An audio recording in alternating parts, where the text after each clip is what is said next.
ಮೊನ್ನೆ ಸಿದ್ದರಾಮಯ್ಯನವರು ಒಂದು ಹೇಳಿಕೆ ಕೊಡ್ತಾರೆ, ನಾನು ಯುಗಾದಿ ದಿನ ಮಾಂಸ ತಿಂತೀನಿ, ದೀಪಾವಳಿ ದಿನ ಮಾಂಸ ತಿಂತೀನಿ. ಅಣ್ಣ ನೀನ್ ಮಾಂಸಾಹಾರ ತಿನ್ನು, ಏನ್ ಬೇಕಾದ್ರೂ ಮಾಡು, ನೀನು ಬೇಕಾದ್ರೆ ಕುದಿ ಕಟ್ಟು ಮಾಡಿಸ್ಕೋಬೇಡ ಅಂತ ನಾವ್ ಹೇಳಲ್ಲ. ತಿಂತೀನಿ, ದೀಪಾವಳಿ ದಿನ ತಿಂತೀನಿ ಅಂತಂದ್ರೆ ಯಾಕೆ ಗೊತ್ತಾ? ಯುಗಾದಿ ದಿನ ತಿಂತೀನಿ, ದೀಪಾವಳಿ ದಿನ ತಿಂತೀನಿ ಅಂತ ಹೇಳಿ ನಮ್ಮ ಹಿಂದೂಗಳ ಶ್ರದ್ಧೆಯ ಪ್ರತೀಕವಾಗಿರೋ ಹಬ್ಬಗಳಲ್ಲಿ ನಮ್ಮ ಹಿಂದೂಗಳ ಭಾವನೆಗಳಿಗೆ ನೋವುಂಟು ಮಾಡ್ತಾರೆ. ಅಂದ್ರೆ ಮುಸಲ್ಮಾನರು 15% ಇದನ್ನು ಕೂಡ ಅವ್ರಿಗೆ ಓಲೈಸ್ತಾ ಇರ್ತಾರೆ. ಹಿಂದೂಗಳಿಗಲ್ಲ, ನಿಮ್ಗೆ ಯಾಕೆ ಅವಮಾನ ಮಾಡ್ತಾರೆ ಹೇಳಿ? 15% ಅವ್ರಿಗೆ ಬಂದ್ಬಿಡ್ತಾವ ಬ್ಯಾಂಕ್ ಅಕೌಂಟ್ ಅಲ್ಲಿ ಇದ್ದಂಗೆ. ನೀವೇನಾಗಿದ್ರು ಹೇಳಿ?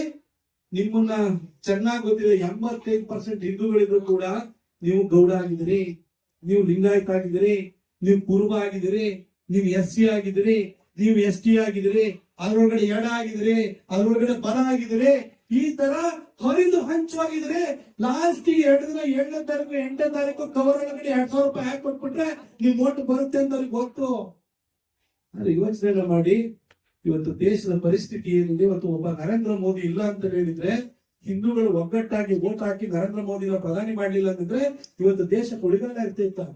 ಹಾಗೆ ನಮ್ಮ ಹಿಂದೂಗಳು ಇವತ್ತು ಒಂದು ಉಳಿಬೇಕು ಅಂತ ಹೇಳಿದ್ರೆ ಒಗ್ಗಟ್ಟಾಗಬೇಕು. ನಮ್ಮ ಶಿವಾಜಿ ಜಯಂತಿ ನಡಿಬೇಕು, ಬಸವ ಜಯಂತಿ, ವಾಲ್ಮೀಕಿ ಜಯಂತಿ, ಕನಕ ಜಯಂತಿಗಳು ವಿಜೃಂಭಣೆಯಿಂದ ನಡಿಬೇಕು ಅಂತಂದ್ರೆ ದೇಶ ಕಾಯಕ್ಕೆ ಒಬ್ಬ ಮೋದಿ ಇದ್ರೆ ಸಾಕಾಗಲ್ಲ. ನಮ್ಮ ಬಾಗಲಕೋಟೆ ಹಿತರಕ್ಷಣೆ ಮಾಡ್ಲಿಕ್ಕೆ ಡಾಕ್ಟರ್ ಚರಂತಿ ಮಠರು ಕೂಡ ನಮ್ಮ MLA ಆಗಿರೋದು. ಅದಕ್ಕೋಸ್ಕರ ನಾವೆಲ್ಲ ಬಂದಿದ್ವಿ, ವಿನಮ್ರವಾಗಿ ಕೇಳ್ಕೊಳ್ತೀವಿ, ನೀವೆಲ್ಲ ಜಾತಿಯಾಗಿ ಒಡೆದೋಗ್ಬೇಡಿ, ಹಿಂದೂಗಳಾಗಿ ಒಗ್ಗಟ್ಟಾಗಿ ಓಟ್ ಕೊಡಿ. 2028ಗೆ ಮತ್ತೆ ಭಾರತೀಯ ಜನತಾ ಪಕ್ಷದ ಸರ್ಕಾರ ರಾಜ್ಯದಲ್ಲೂ ಬರುತ್ತೆ ಅನ್ನೋ ಸೂಚನೆಯನ್ನ ಬಾಗಲಕೋಟೆಯ ಜನ 2 ವರ್ಷ ಮೊದಲೇ ಇಡೀ ರಾಜ್ಯಕ್ಕೆ ಕೊಡುವಂತ ಒಂದು ಅವಕಾಶ ಲಭ್ಯವಾಗಿದೆ.